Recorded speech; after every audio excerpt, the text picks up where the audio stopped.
আমরা কোন রয়ের এজেন্ট না, আমরা কোন ফ্যাসিস্ট আওয়ামী লীগের এজেন্ট না। আমরা বাংলাদেশের বসবাসরত 3 কোটি হিন্দুর এজেন্ট।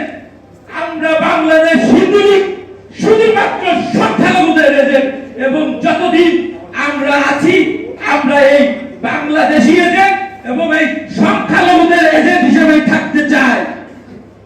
এখনো সময় আছে, আমাদের অধিকার, আমাদের ন্যায্য দাবিগুলো মেনে নিন।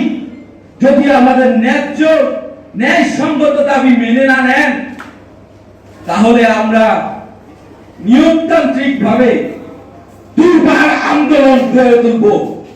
এখন সময় এসেছে আমাদের একত্রিত হওয়ার। বিগত সময়ে আমরা দেখেছি আমাদেরকে মূলা ঝুলিয়ে বিভিন্ন রাজনৈতিক দল আমাদের ভোট নিয়ে তারা আশীর্বাদ করবেন।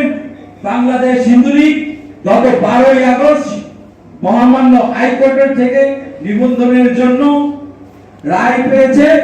আমরা আগামীতে নিবন্ধন পেলে বাংলাদেশের 300 আসনে বাংলাদেশ হিন্দু লীগ তার প্রতিনিধি দেবে, এবং আমরা হিন্দুদের ভোটে সংখ্যালঘুদের ভোটে সংখ্যালঘুদের প্রতিনিধিত্ব করব, এই আশাবাদ ব্যক্ত করছি। সম্মানিত সুধী, এই মুহূর্তে আমাদের সামনে অতিক্রান্ত করে যায় সেই নিপীড়িত নির্যাতিত ভাগ্য মানুষের মুক্তি সংগঠন বাংলাদেশ হিন্দু লীগ আয়োজিত আজকে স্বর্গীয় ধীরেন্দ্রনাথ দত্তের এই 139তম জন্ম দিবসে মান্যবর সভাপতি, বিদগ্ধ উপস্থিতি, জাতি ধর্ম বর্ণ নির্বিশেষে হিন্দু মুসলমান বৌদ্ধ খ্রিস্টান কামার কুমার মেথর মুচি সাঁওতাল বাগদি গলিয়ডম সর্বপ্রকার ভেদাভেদ ভুলে আমি বাংলাদেশি, আমি বাঙালি হিসাবে আপনাদের আতুল চরণে আমার ভক্তি প্রণতি পৌঁছে দিলাম। আমি সর্বাগ্রে আপনাদের কাছে জানাতে চাই যে বাংলাদেশ পৃথিবীতে 195টি রাষ্ট্রের মধ্যে একটি স্বাধীন রাষ্ট্র। এদেশের প্রতিটি মানুষই স্বাধীনতা নিয়ে তাদের জীবনে চলবে, এটাই আমার দলের মূল স্বপ্ন। আপনারা যারা যারা বলেন যে এই লীগ শব্দটা আছে, এটা কি আওয়ামী লীগের ভিটিম কিনা, আপনারা জানেন বাংলাদেশের হিন্দুদেরকে শুধু আপনার বাংলাদেশ আওয়ামী লীগ ব্যবহার করেছে। এরা এই দেশের সংখ্যালঘু হিন্দু সম্প্রদায় সারা জনম গুণ টেনেছে, কোনোদিন নৌকার ওঠার সুযোগ পায়নি, তাদেরকে নৌকা থেকে বঞ্চিত করা হয়েছে। আমি আপনাদের কাছে বলবো, আমার সাথে আপনারা একমত না হলে আমার কোনো দুঃখ থাকবে না। আজকে বাংলাদেশে যদি হিন্দু সম্প্রদায়ের কোনো ক্ষতি হয়ে থাকে, তার কমপক্ষে 90 ভাগ ক্ষতি করেছে আওয়ামী লীগ দেশে হিন্দুদের জন্য। কারণ হিন্দুদের জন্য রিজার্ভেশন ছিল, সেপারেট ইলেকশন উইথ রিজার্ভেশন, সেটা কেটে দিয়েছে আপনার আওয়ামী লীগ। আজকে রমনা কালীবাড়ি যখন আপনার ধ্বংস হয়েছে, তখন আপনার বিএনপি জাতীয় পার্টির জন্ম হয়নি। যখন আপনার শত্রু সম্পত্তি আইন যখন ভেস্টেড প্রপার্টি হয়েছে, তখন বিএনপি জাতীয় পার্টির জন্ম হয়নি। আপনার আমাদের চট্টগ্রামের গোলকধাম যখন অতিক্রম করা হয়েছে, তখন বিএনপি জাতীয় পার্টির জন্ম হয়নি। অনুকূল ঠাকুরের সবচেয়ে জায়গা যখন অধিগ্রহণ করা হয়েছে, তখন বিএনপি জাতীয় পার্টির জন্ম হয়নি। আজকে ক্ষতি করে গেল যারা, আজকে তাদেরকে বাংলাদেশের হিন্দুরা পূজা দিয়ে দেবতার আসনে দেবীর আসনে অধিষ্ঠিত করেছিল, আর তা থেকে মুক্তি পাওয়ার জন্য আজকে বাংলাদেশ হিন্দু লীগ জেগে উঠেছে। যে ব্যক্তির জন্মদিনে স্মরণ সভায় আপনারা সমবেত হয়েছেন, সে লোকটি শহীদ ধীরেন্দ্রনাথ দত্ত। 1939 সালে অবিভক্ত বাংলার বিধানসভার সদস্য নির্বাচিত হয়েছিলেন।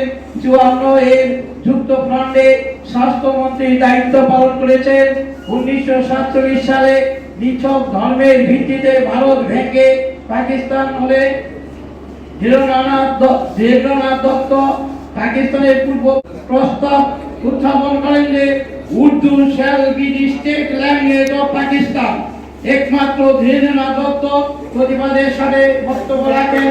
পাকিস্তানের বেশিরভাগ লোক বাংলায় কথা বলে, বাংলা রাষ্ট্রভাষা বাংলা হলে প্রপার্টি নানাভাবে ব্যবহার করলেন এবং দখল করলেন। পরবর্তীতে অত্যন্ত দুঃখের সাথে বলতে হয়, এই দেশের সংখ্যালঘু সম্প্রদায় 1971 সালে মুক্তিযুদ্ধে কি অবদান রেখেছে। তারা 1 কোটি লোক এই দেশ থেকে ভারতে আশ্রয় নিয়েছিল, কিন্তু যখন তারা ফিরে আসলো অনেক আশা ভরসা নিয়ে, অনেক আনন্দ নিয়ে তারা ভারত থেকে এই দেশে চলে আসলো, ফিরে আসলো তাদের জন্মভূমিতে।